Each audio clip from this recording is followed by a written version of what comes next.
June 3rd, 4 days to go. Don't forget to vote on June 7th, Ontario election. Okay, so today's video is going to be about hydro.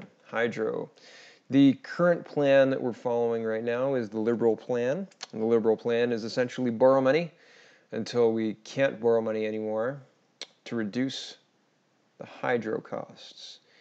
The money that they're borrowing, they're paying back with our taxpayer dollars, so it doesn't seem to be like the best plan. Doug Ford is planning to fire the quote-unquote $6 million CEO and return Hydro One dividends to taxpayers, to families. The price on that is $300 to $400 million per year, okay, and $433 million per year to move the conservation programs to the tax base. Fair enough. The NDP's plan is a little different. They're planning on buying back Hydro One. You can everything I'm talking about, everything you can see in the videos is linked in the description. So this is the NDP's hydro website plan. This is the overview, and I'll get to their PDF as well. That'll be linked in the description as well. So this is their plan for hydro. We will reverse the sell-off of Hydro One. They will immediate steps to cut hydro bills down to size. I mean, like, okay, down to size. What does that mean? That's not measurable at all. That's just a down to size. It's weasel words, I like to say.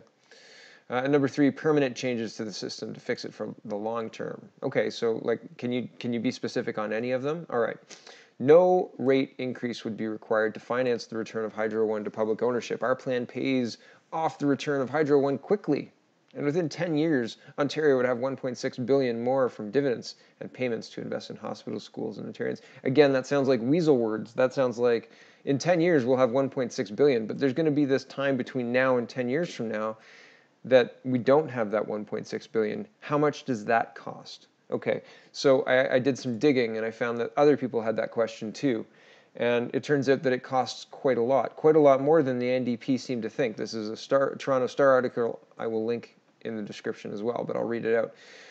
313 million shares of Hydro One in private hands, currently valued at $20.45 per share on the TSX. That's a steep price tag of $6.4 billion. Okay, so the price to buy back the shares of Hydro One would be $6.4 billion. All right. How much are we putting down per year, Andrea, for payments on that? That's not going to cost taxpayers any money. So the dividends on the Hydro One would go directly to rebuying Hydro One, and the dividends are $248 million. So $250 million a year. $6.4 billion. Now I know the NDP had an issue. They worked on their platform for 2 years. It was supposed to be costed. They forgot to add a line for sanctuary province. Did anybody make sure that they knew that this was a B instead of an M? No? Are we sure? Did somebody tell Andrea? Okay.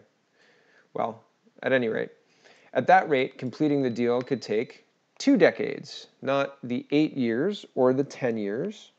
I've seen both 10 on the on the NDP Platform website. Okay, so, all right.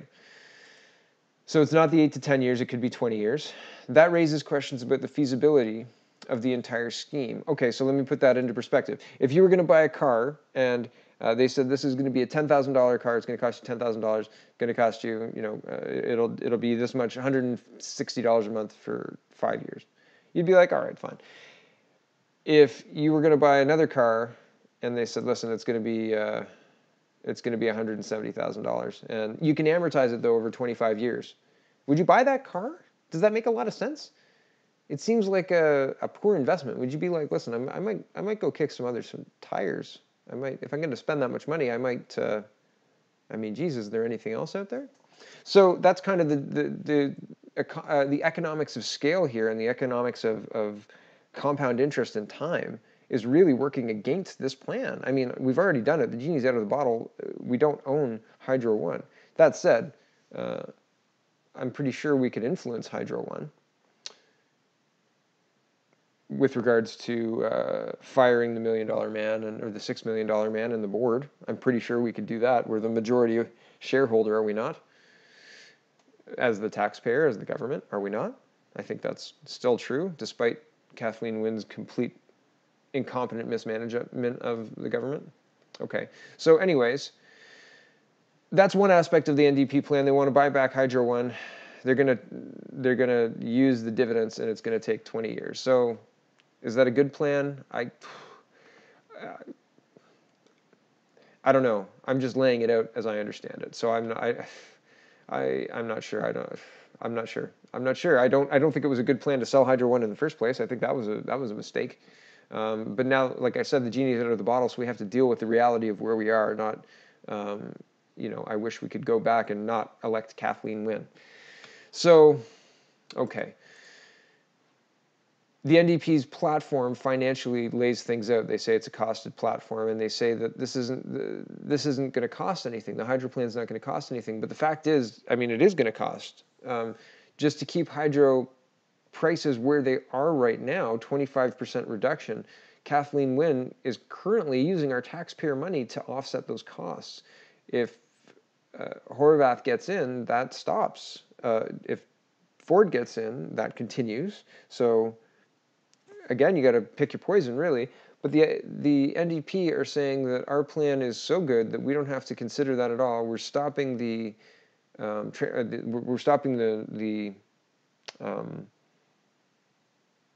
tax payments or the borrowing to reduce the prices of the hydro bills. But we're not costing any money because we don't need to, I suppose. I don't know if that's arrogant or what. I guess we'll see. But that seems interesting. Now the last point is they want to end the time of use prices, so the off-peak and the on-peak timing.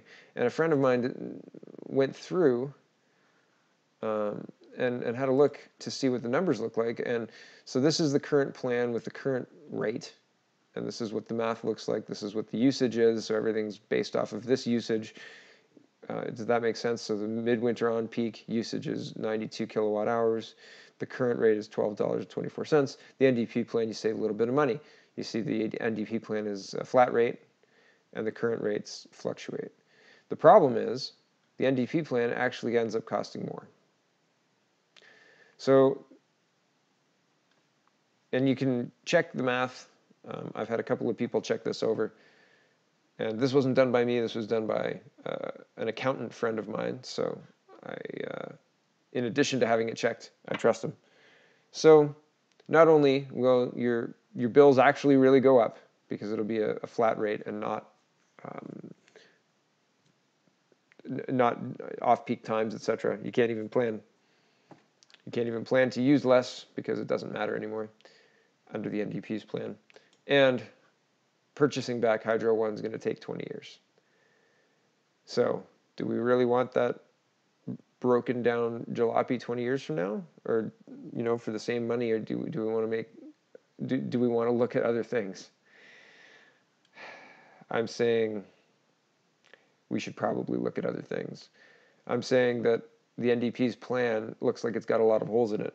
And from a political party that didn't know that it had a $1.4 billion hole in its publicly released platform and needed to have that pointed out by somebody else. Maybe, a 20-year amortization period is not a great idea to get us into for the next 4 years. We've got some other fish to fry. All right, June 7th, get out to vote.